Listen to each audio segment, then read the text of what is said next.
This video brought to you by Bodega Cooler. Consider a Bodega Cooler for your next RV, overland, or camping adventure. And Linerex, custom fit floor mats and cargo liners for your car. Check out Linerex for all of your vehicle protection needs. And Fast Wheels, a proudly Canadian alloy wheel brand covering a wide range of alloy wheel styles.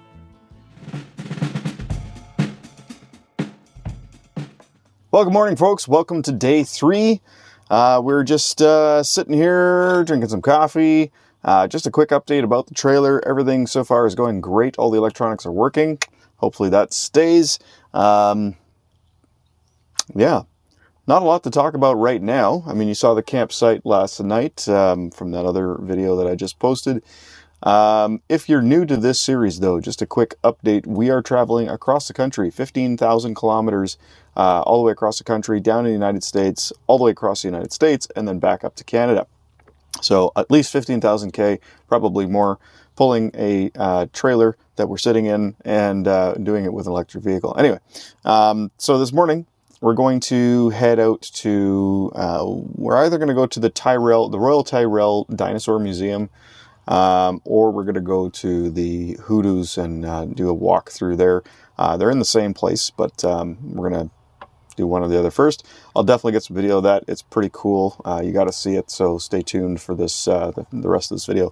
One little bit of a downside, we have just barely enough range to get back down to where there's a fast charger near the Trans-Canada Highway.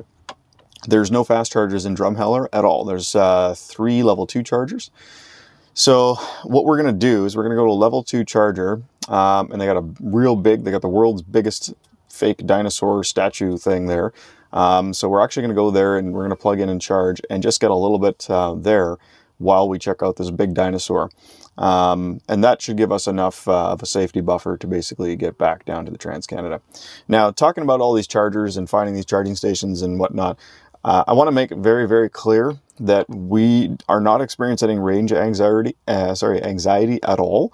But the reason I keep bringing up the charger is because that's what you're here to see. So, you know, chances are if you've searched for this video or found this video or whatever, you're probably interested in knowing what it's like to actually do a trip like this and use charging stations and whatnot. So far, there hasn't really been any range anxiety, maybe with the small exception of going from Merritt to Kamloops. And that was only a little bit of a range anxiety issue, but not much. I knew we would make it, but you know, it's just a little thought you can't get out of your head sometimes.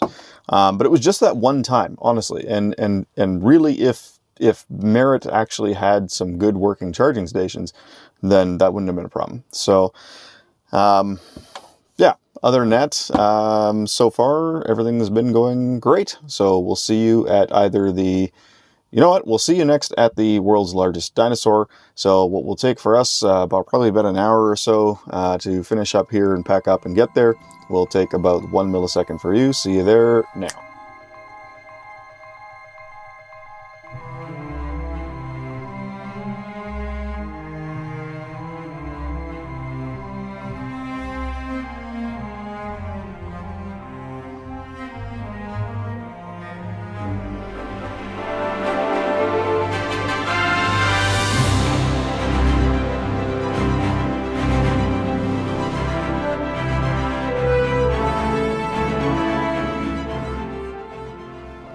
All right, so we are somewhat slightly charged. We found a level 2 station and charged up a little bit.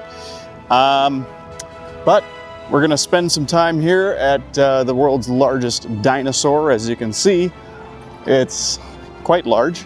We're gonna see if we can go inside this thing as well. But yeah, not sure.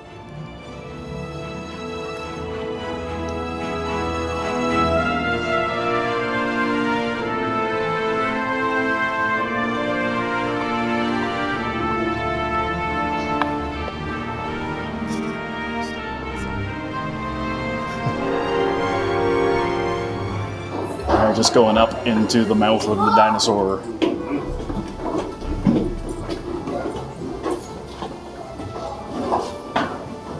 Yeah, All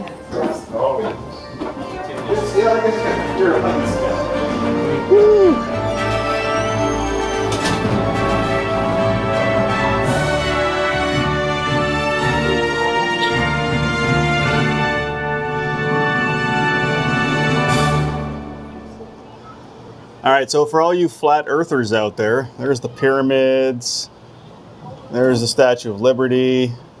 Oh, look, the Eiffel Tower's over there. All right, well, that was pretty cool.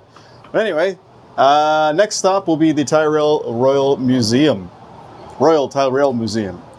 All right, well, that was worth it. It was only $5 a person, so $10 for us to get up here. Good view. Pretty cool.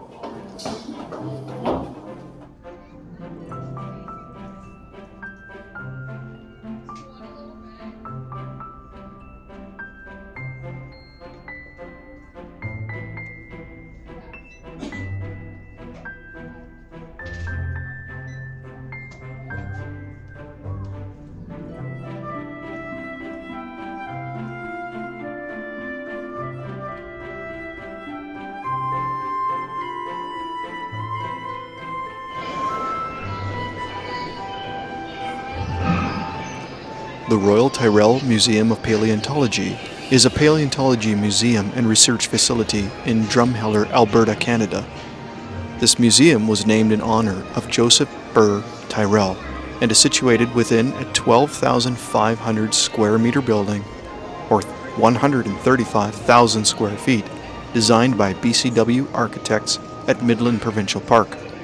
Efforts to establish a paleontology museum were announced by the provincial government in 1981 with the paleontology program of the Provincial Museum of Alberta, spun off to help facilitate the creation of Paleontology Museum. After 4 years of preparation, the Tyrell Museum of Paleontology was opened September of 1985. The museum was later renamed the Royal Tyrell Museum of Paleontology in 1990. The museum's personal collection includes over 160,000 catalogued fossils, consisting of over 350 holotypes, providing the museum with the largest collection of fossils in Canada.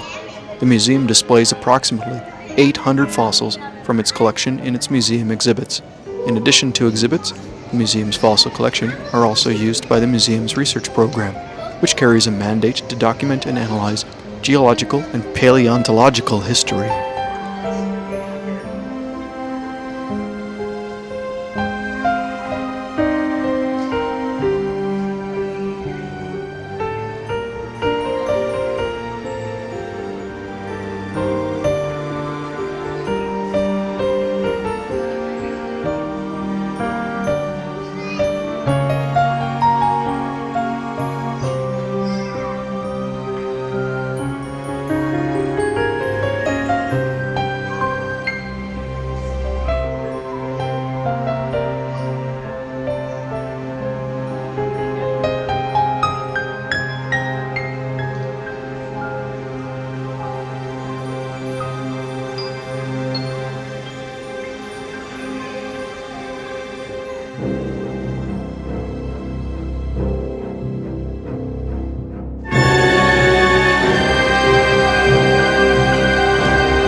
All right, we're standing up here. It's really hot. Cars right down there, as you can see. We're going to zoom out and see just how far away it is. And now, we're going to see if this key fob can actually make it all the way there. I'm going to open the windows from here. Let's see. The lights just flashed. Oh, there it is. Come on. Yes, windows are open.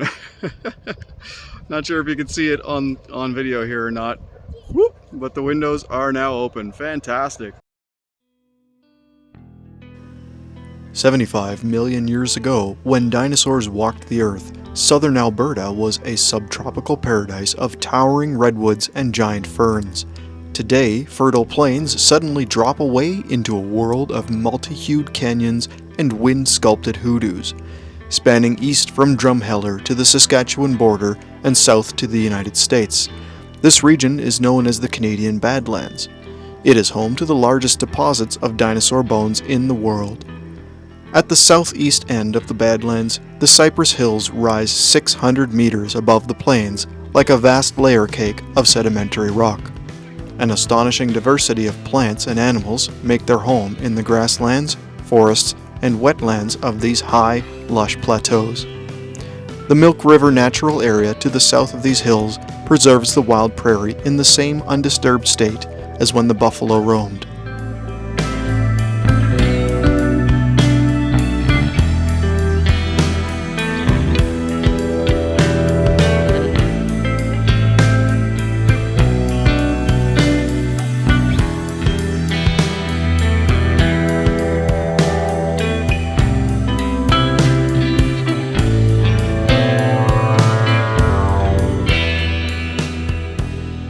The Badlands were named by early French explorers who termed their steep sloped mesas, or flat-topped mountains, and deep, winding gullies as bad lands to cross.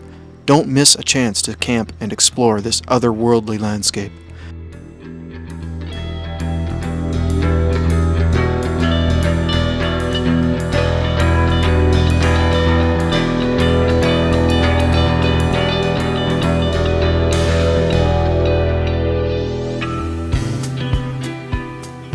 Comfort camping in wood-floored tents or staying in backcountry huts is available at 3 provincial parks in this region.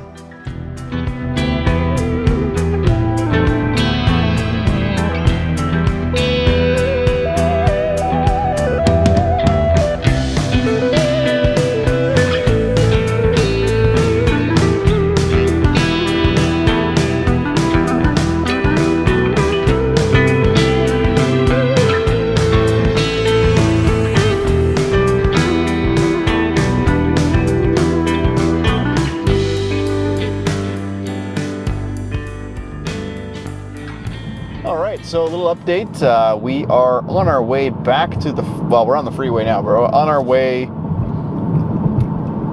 we're back from Drumheller, and we've made it to the freeway. We're on our way to a charging station because there was no fast charging stations in Drumheller. We did manage to get a little bit of level 2 charge in Drumheller, not a lot. I think we were plugged in there for maybe half an hour and we went up like 5%. But the funny thing is, the reason I wanted to catch this on video, and the reason that all of these cars are driving past us a lot quicker than we're going, is because we're going 85 kilometers an hour. Our current consumption is 26.3 kilowatt hours per 100k, which is not bad. But we have 9% battery left. So it's fine. One of us is freaking out. It's not me. We have 14 kilometers to go and 25 kilometers of range left. So I got about 11 kilometers of extra range. So I don't know, maybe when we get there, we'll drive around the parking lot I'm just kidding. No, we'll just get to the charging station. The fun thing about this charging station is that there's only one, and it's a Petro-Canada. It's a 350 kilowatt station, I believe. Yeah, should get there, no problem. Worst case scenario, like I said, I got the trailer in the back. I got 3 kilowatts of battery power there, but there's really no reason we shouldn't make it there. But yeah, so far this will be the closest call yet on this trip. But again, it's only because we didn't really spend a lot of time at the level 2 station, just because we didn't want to. So whatever, no big deal. We'll still make it. All right, we'll see you at the charging station. All right, pulling into the gas station. Gas station. Well, it is a gas station. Pulling into the charging station with 5% and 13 kilometers left. Now, let's just keep rolling here and see if this charging station is actually functional. Wouldn't that be hilarious if it wasn't? Authorized.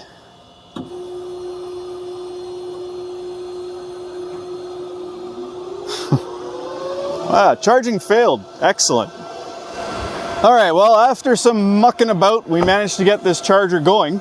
Currently it is charging at 61 kilowatts, which is nowhere near what it's capable of, but the battery's still pretty low. We're at 9%. I don't know if you can see that. So a little bit of a complaint. Thanks to the malfunctioning charging stations in Merritt the other day, my card was actually scanned probably 20 times when we were trying to get it to work. And now it just doesn't want to authenticate anymore. So something to do with that probably. So we had to use my wife's Visa. We managed to get it going.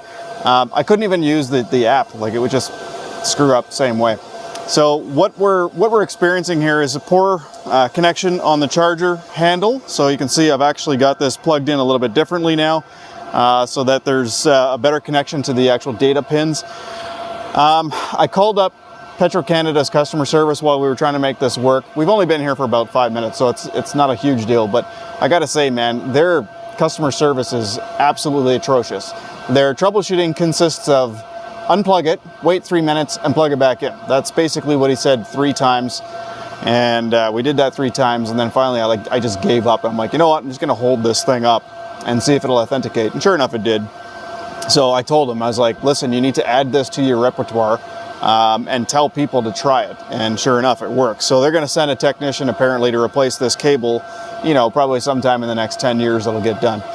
So as you can tell, I'm a little frustrated with Petro-Canada right now, because now that's 2 locations where we've had trouble charging, and thankfully this one we can get going. But yeah, such is life with an EV driving across the country. So we're not too worried about it. We're here, we're charging, and that's the important thing. So yeah, I'm gonna make some dinner while this is happening, and then keep driving for a bit and set up camp. All right, so just while we're charging right outside here, right there, see, we've got some chili going. Nice. So it's still only charging at 62 kilowatts. So yeah, this one's throttled down as well, possibly because it's got issues. But whatever. We don't need a fast charger right now, because we're gonna sit here and eat lunch anyway. And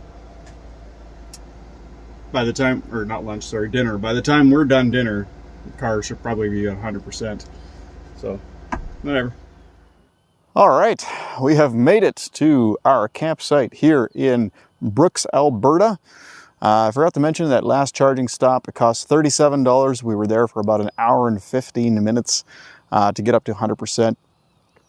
Sorry, no, we didn't get it 100. We got up to 90% or 90.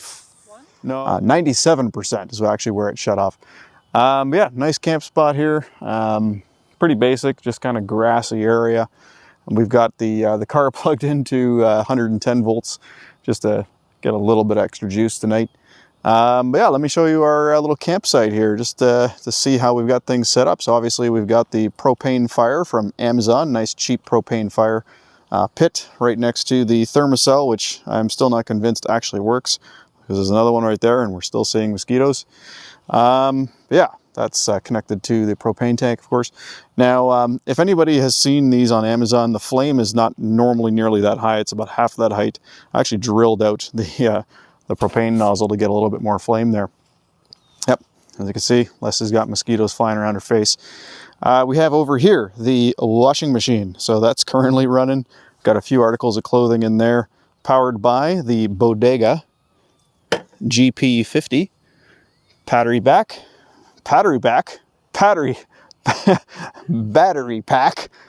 blah, easy for me to say.